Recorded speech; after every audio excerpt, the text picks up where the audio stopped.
40 years old, $0 saved for retirement. If that's you, or if that's someone you love, I need you to give me the next 30 minutes, because I'm about to say something most people in the finance world are too polite to say to your face. You are not behind because you're bad with money. You are behind because nobody ever showed you how this actually works. And every year you keep believing the comforting lie that it'll sort itself out is a year you're never getting back. I've spent decades sitting across from portfolios, watching money move, watching fortunes get built, and watching them get destroyed. And I can tell you with total certainty that panic is not what kills people in this situation. Inaction is the version of you sitting there right now, feeling like it's too late, feeling embarrassed, feeling like you missed the boat. That version of you is wrong. It's not too late, but it is late enough that the plan has to change. And it has to change today, not next month, not after the holiday. Today, what I'm going to walk you through in the next half hour isn't some trick, and it isn't some hot stock tip. It's the exact framework I'd sit down and give a 40-year-old that nothing saved if they were sitting across from me, right? Now asking for the truth. So don't touch that back button. Stay with me. Before I get into the plan, I have to say this clearly. Everything I'm about to teach you in the next 25 minutes is information that financial advisors charge people real money for. I'm talking hundreds, sometimes thousands of dollars for a single sit-down conversation.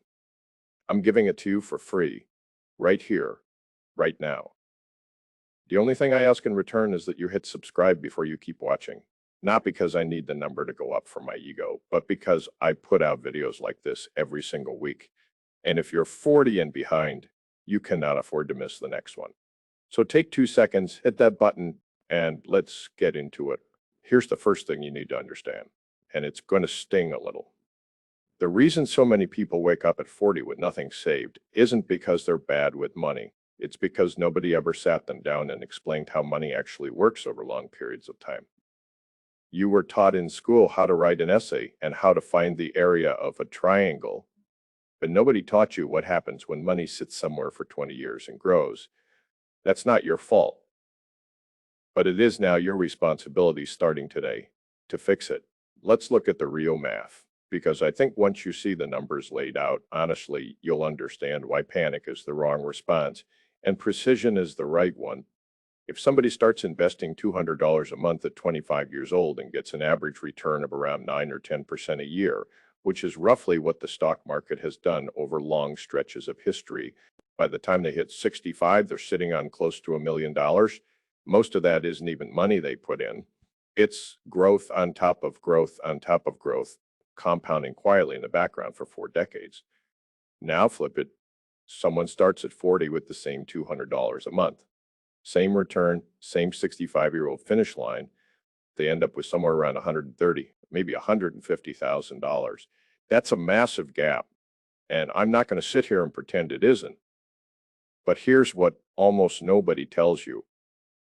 That gap exists because of one variable and one variable only, and that's time. It is not because the 40-year-old is a worse investor. It is not because they made worse decisions. It is purely because compounding needs a runway and they have less of it.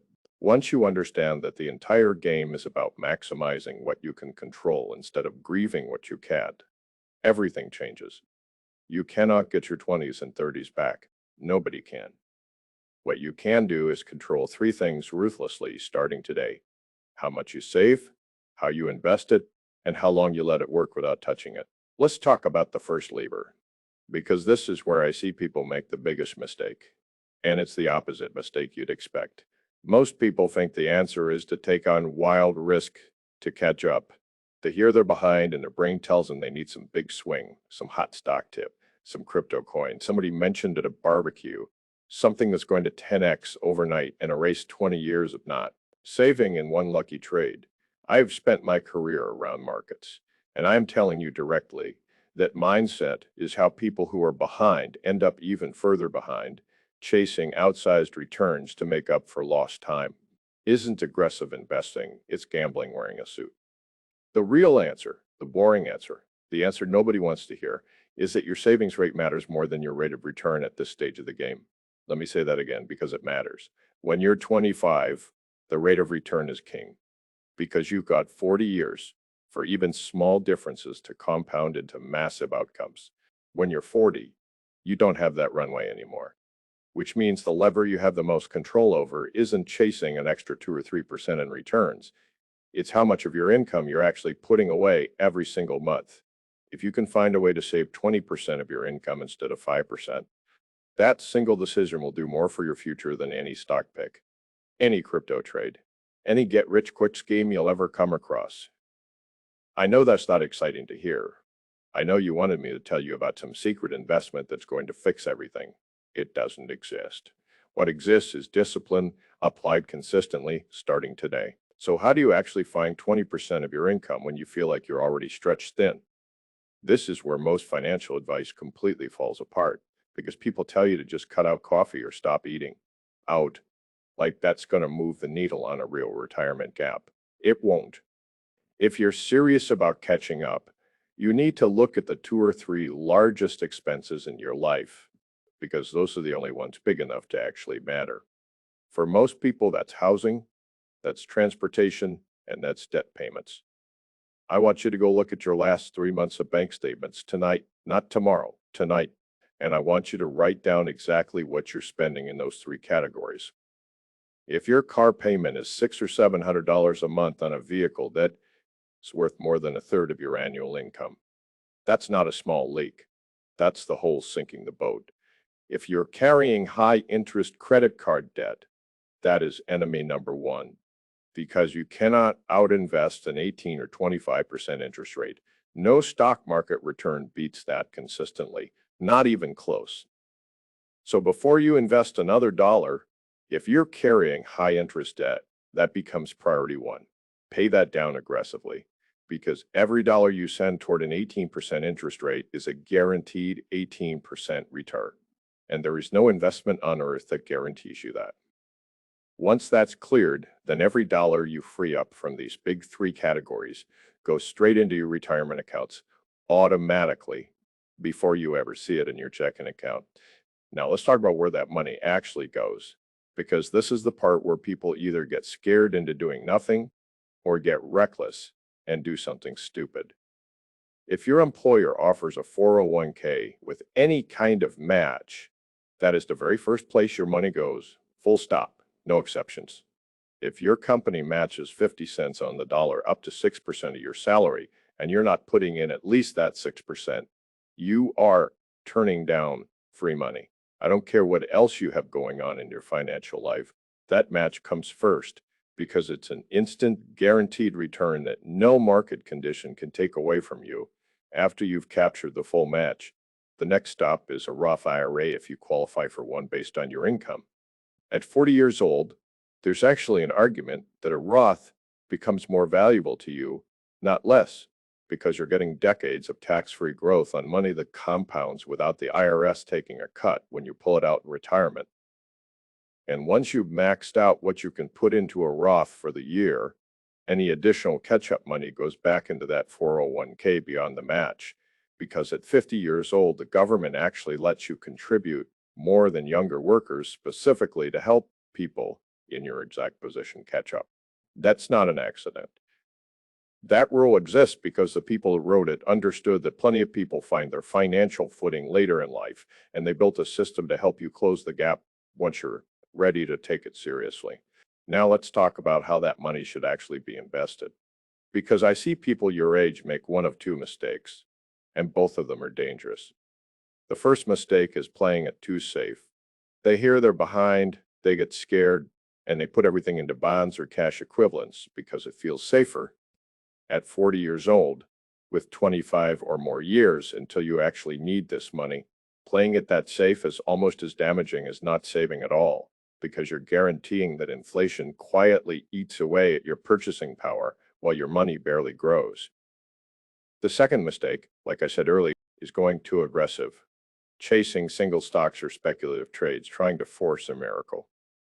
The answer that actually works, the one that's boring but effective, is broad, low-cost index funds that track the overall market. You are not trying to beat the market at this stage. You are trying to capture the market's return reliably with as little in fees eating away at your growth as possible. A total stock market index fund or an S&P 500 index fund held consistently for the next 2 decades will outperform the vast majority of people trying to get cute with individual stock picks. I've watched professional money managers with entire teams of analysts underperform a simple index fund over long periods of time. If the professionals can't consistently beat it, you don't need to try either. Your job isn't to be a genius. Your job is to be consistent. Let's talk about the timeline now, because I want you to have an actual, real plan, not just a philosophy. In the next 30 days, I want you to do 4 things. First, go set up automatic contributions to your 401k if you haven't already, at minimum enough to capture the full match. Second, open a Roth IRA if you don't have one, and set up an automatic monthly transfer into it, even if it's a small amount to start. Third, sit down and calculate your actual savings rate right now, today, as a percentage of your take-home pay. Most people have no idea what that number actually is until they write it down. And fourth, identify one of those big 3 expenses, housing, transportation, or debt, and make one real decision to shrink it. In the next 90 days, I want that savings rate climbing toward 15%, and by the end of the year, toward 20%. This isn't going to happen by accident. It happens because you treat these contributions the same way you treat your rent or your mortgage, as a non-negotiable bill that gets paid first, not whatever's left over after everything else. Let me also address something almost nobody brings up when they talk about retirement planning, and that's Social Security. Because I don't want you sitting there thinking that number is going to save you. For most people, Social Security replaces somewhere around 30 to 40% of their working income. And that's assuming the program stays funded exactly the way it's structured today, which isn't guaranteed given how the conversation around it keeps shifting in Washington.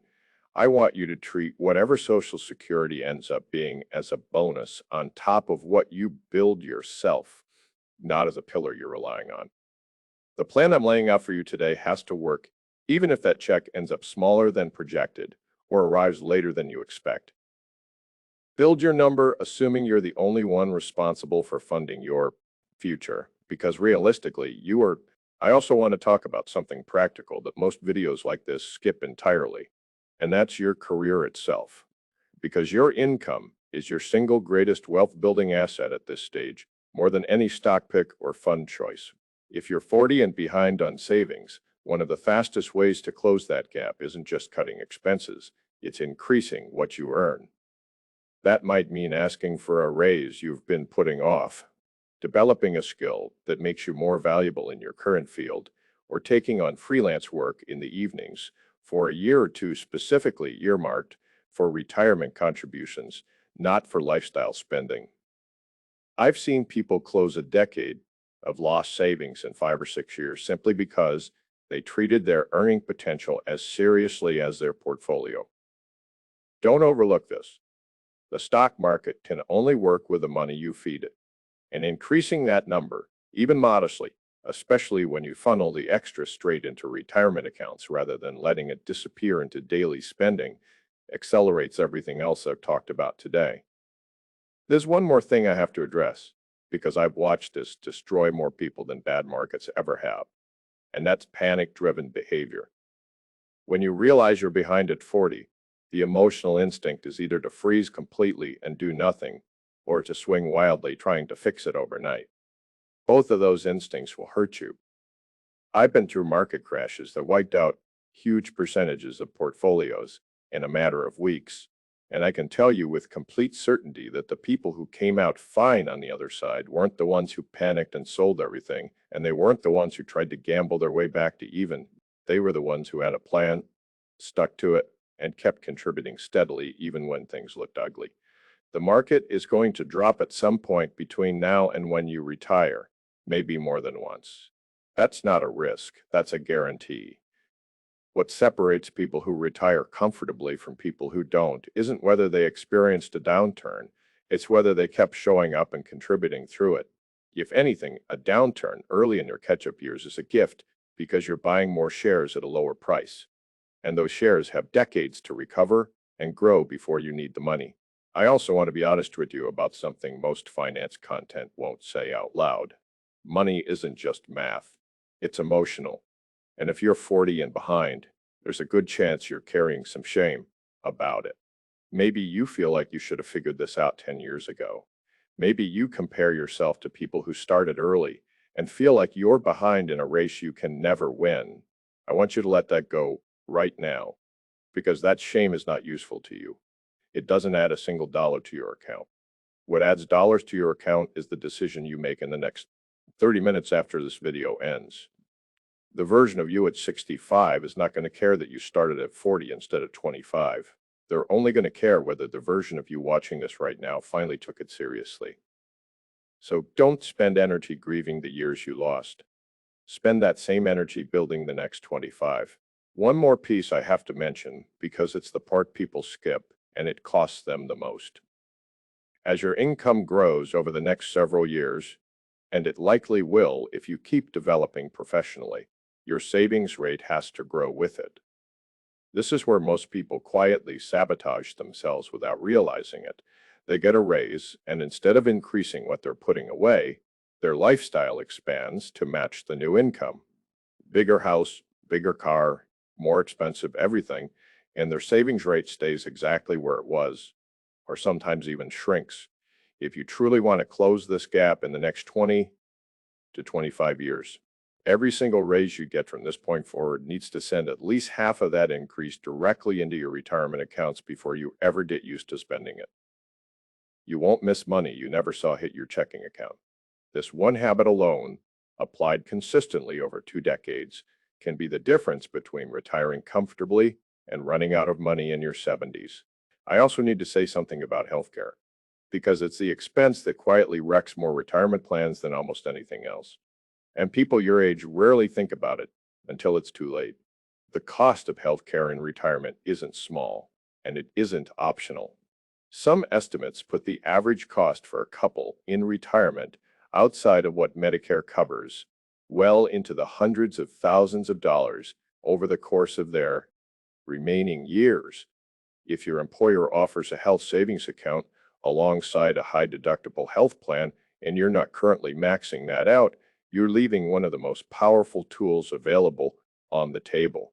Money goes in tax-free. It grows tax-free. And if you use it for medical expenses, it comes out tax-free too. Nothing else in the entire tax code works quite like that, even if you can only afford to put a small amount in each month. Right now, treat it the same way you treat your 401k contributions, as untouchable. Because the version of you in your 60s and 70s is going to need it far more than the version of you today needs. That money sitting in a checking account. So here's my challenge to you. And I mean this seriously, not as some throwaway line to end a video. In the next hour before you go to bed tonight, I want you to log into your retirement accounts or open new ones if you don't have them. And I want you to increase your contribution by at least 1% today, right now, while this is fresh in your mind. Not next week when you're busy, not next month when life gets in the way. Tonight, then I want you to come back and tell me in the comments what that 1% was and what account you moved it into, because writing it down and saying it out loud makes it real. You are not behind forever. You are behind today, and today is the only day you actually have control over. 25 years from now, the person you become is going to either thank you for what you did tonight or wish you had made. Make the decision that gives them something to thank you for. If this helped you, subscribe, because I'm putting out a plan just like this every single week. And if you're serious about turning this around, you cannot afford to miss what's coming next.